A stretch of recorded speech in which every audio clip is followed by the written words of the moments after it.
Hello, good morning mga kasiblings. Bago yun na kasiblings. Hi guys, good morning. It's Saturday. Mag-walking kami.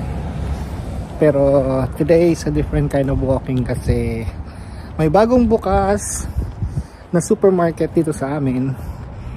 Finally, it's open. Yung Seafood City. Bago siya guys kasi it's been more than a year nang nag-umpisa sila ng construction dyan at ngayon ay bukas na, so we're going to check it out. Malapit lang to sa bahay namin, siguro mga less than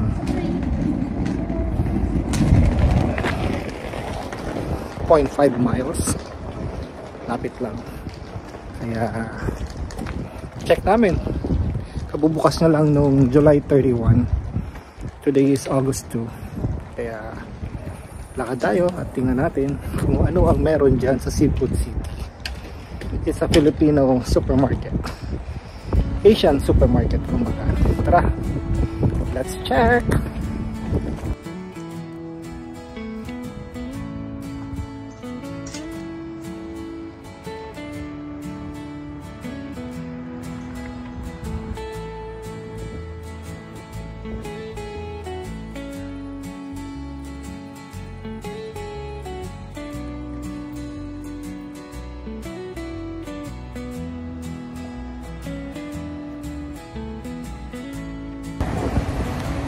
So it's foggy here in Daly City. Nga pala, bagong bukas to dito sa amin sa Daly City. Mayroon dalawang Seafood City dito. Yung isa ay nandun sa may South City, sa may Westboro. At ito naman ay ang bagong bukas. Ayan. Literally malapit lang sa bahay namin. So kung mapapansin nyo, napaka-gloomy dito. Umaambon at wala nang 5 minutes dito na kami. Ayan, ang bagong Seafood City.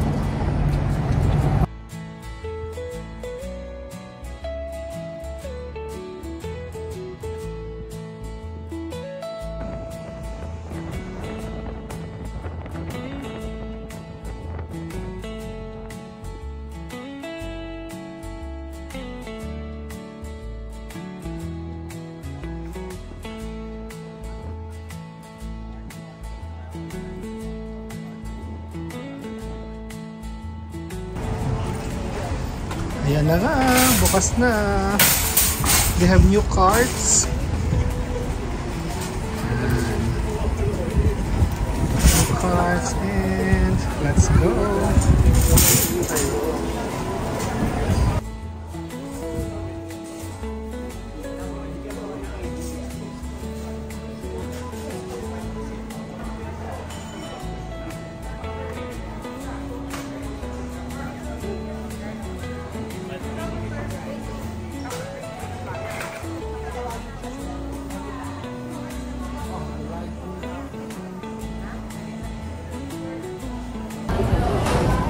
So, andito na tayo sa loob and bagong-bago nga itong supermarket.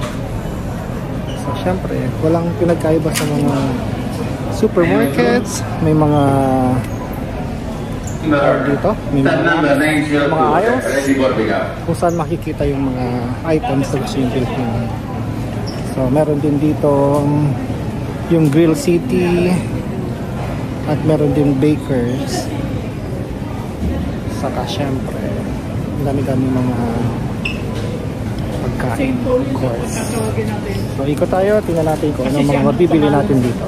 Let's go! So dito tayo mag-start sa may fish market. Ayan, or sa wet section, fish market.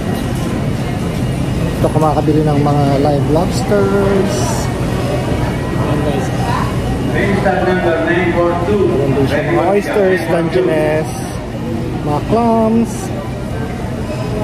yun na yun meron dito sa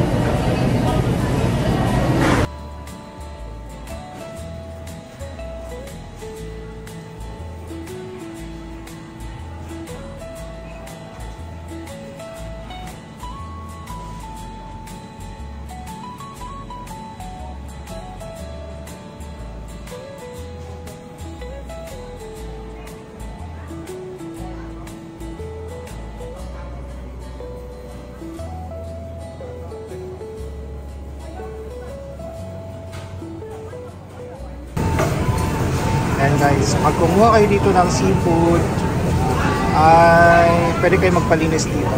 For the fish, may cleaning service at make sure na pupila kayo dyan para ipa-weigh doon kung magkano ang presyo ng kinuha nyo item.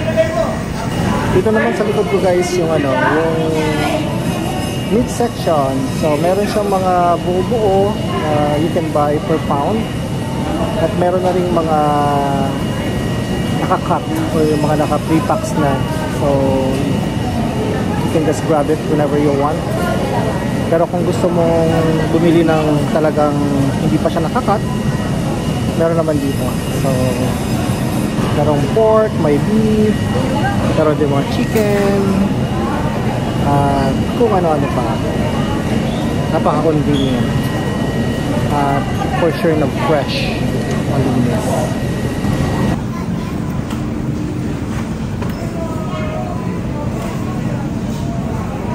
Ayun guys, nakakuha ko na pork picnic. Ito, pang sinigang, boneless. Ayan. So, meron siyang meat, at meron din siya may taba-taba. Sakto pang sinigang.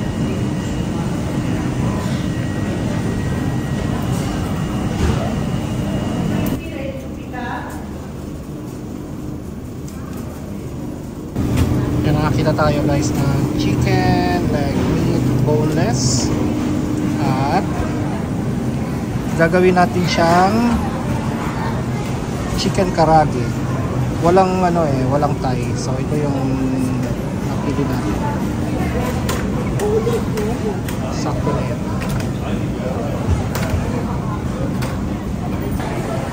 So nandun yung bakers, mga cakes, breads and pastries. Meron din ditong mga tinapay mabibili. Sayo yun na to. Pandesal, nice. So mga legit yan na Filipino bread. So meron pandesal, may Spanish rolls, may pandikoko, ayan o. Saka ayan, pandesal. At marami pang iba. Tasty, meron din mga palaman. Ayan. So anything na makikita nyo or mabibili nyo sa Pilipinas ay nandito na rin. Siyempre rate niya ay pang US. Ayan. So ito nga palang bagong bukas na Seafood City. This used to be Asian supermarket. Kaso nagsara siya mga 3 years ago. Or even, after pandemic yata, nagsara siya. And then, nabili ng ownership nitong Seafood City. Kaya, dinevelop nila. Nagkaroon ng talagang intensive construction. At ito na yung kinalabasan, napakaganda. Malinis na malinis. So, the good thing about meron kang malapit na supermarket is that hindi mo na kailangan bumili ng maramihan, and then pwede ka na lang bumili whenever you want. Like magluluto ka na gusto mong pagkain ay fresh na fresh straight from the supermarket, then you can have to cook it anytime you want. Daming tao guys, sorry. So dito naman tayo sa produce section. Mga gulay, mga pangsahog. Usually mga Pilipino na gulay ay nandito. Ayan, may langka, jackfruit. Diba? So kompleto na rin siya. May pwede kang kunin na by packs, or pwede ka rin kumuha ng isa-isa, ipapakilo mo na.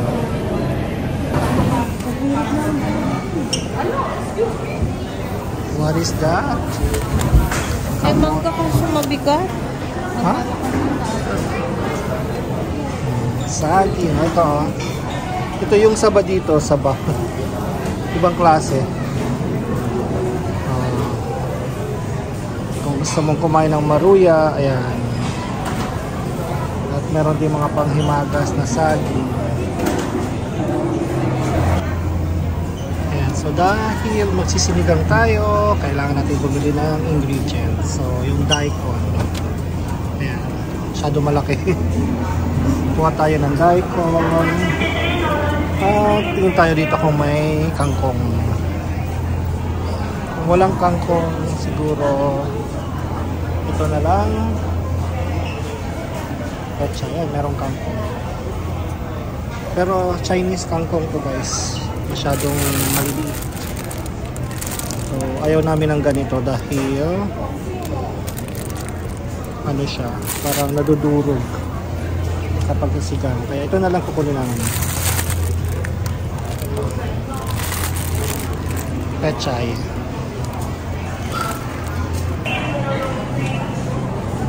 Ayan, hindi na daw kami magpepechay, sitaw na lang, talong.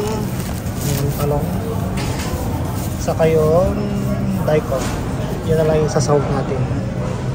At ito na yung nabili natin so far. Hindi natin kailangan bumili ng madami dahil kung ano lang yung lulutuin natin for today, yun lang natin bibilihin. Daming tao, sobra. Katulad nung isang seafood city doon sa may Westboro, meron din dito ang kainan.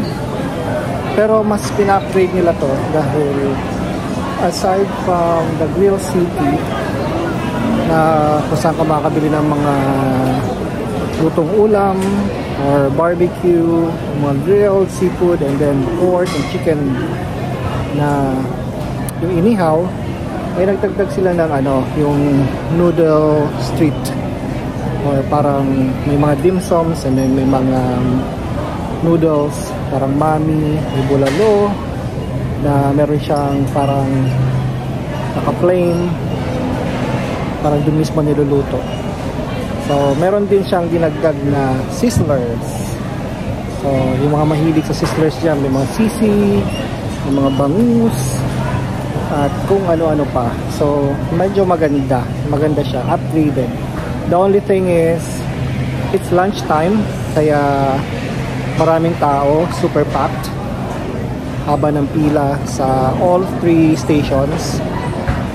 At hindi na tayo may kipagsiksikan dyan dahil syempre bago nga itong seafood city na to, bagong bukas, definitely talk of the town ito, at siya dadayuhin talaga siya ng iba't ibang lahi, hindi lang mga Pilipino but other nationalities come here too, out of curiosity siguro, or syempre necessity din dahil supermarket ito, at at the same time parang restaurant na siya, kaya napaka-convenient, just around the neighborhood. You don't have to go anywhere else. Katulad namin, naglakad lang kami dito. Okay, so tara, let's go, magbabayad na tayo ng ating binili for today.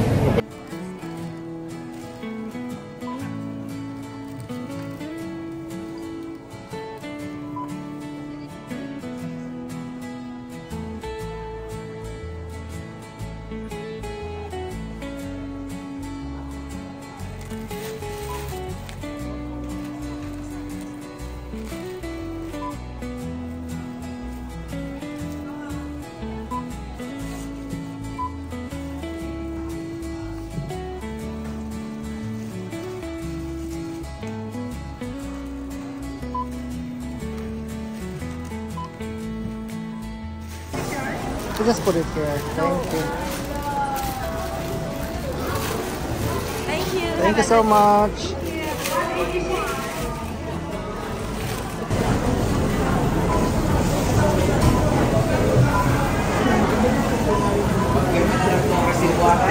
Oo, bilahan mo ba ito? Naabot ka ng shop. Thank you po. Maraming salamat. See you again next time. Ayan guys, chinek yung resibo bago umalis.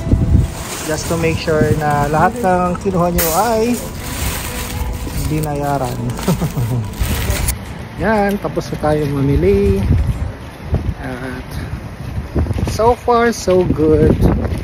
as I've mentioned, konti lang yung binili namin dahil kung ano lang yung kailangan namin for today.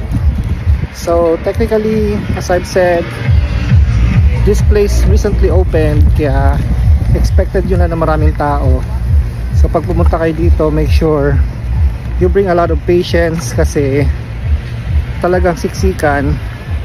And ang masasabi ko lang ay sa sobrang dami ng items nila, unlike dun sa Seafood City sa Westboro, ay medyo malaki yon. Ito maliit ito, pero talagang trinay nilang i-accommodate lahat ng kanilang mga products.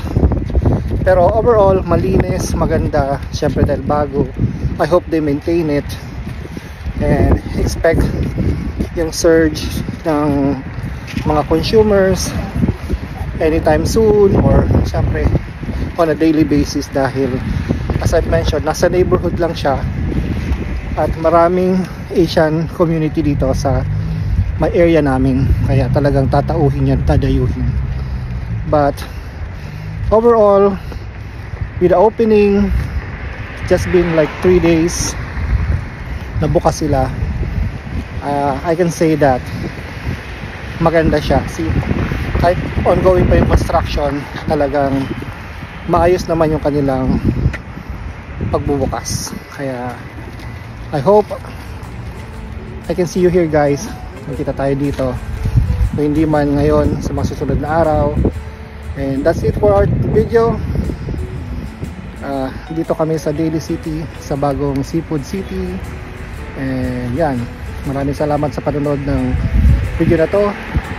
Don't forget to hit subscribe, like, and share this video, and push that notification button for more videos para kayo ay ma-notify. Thank you. Ito po yung Manong Roy. Maraming salamat, and see you again on our next vlog. Bye.